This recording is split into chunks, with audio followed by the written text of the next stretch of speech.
গার্মেন্টসে যারা নতুন কোনো কাজ জানেন না বা গার্মেন্টসের কাজ সম্পর্কে কোনো ধারণা নেই, তাদের জন্য এই টিপসটা অত্যন্ত গুরুত্বপূর্ণ। তো গার্মেন্টসের ছেলে মানুষদের সাধারণত সহকারী পদে বা শিক্ষানবিশ পদে দেওয়া হয়, বিভিন্ন সেকশনের হেল্পারিতে দেওয়া হয় বা সহযোগিতা দেওয়া হয়।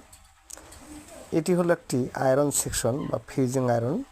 এটি একটি প্রসেস, এর মাধ্যমেও আপনি মাসে 15 থেকে 20,000 টাকা ইনকাম করতে পারবেন। এই একটি কাজের মাধ্যমে আপনি ধীরে ধীরে নিজকে ডেভেলপ করতে পারবেন। তো বন্ধুরা, এই ধরনের ভিডিও পেতে আমাদের একটা চ্যানেলটা সাবস্ক্রাইব করবেন।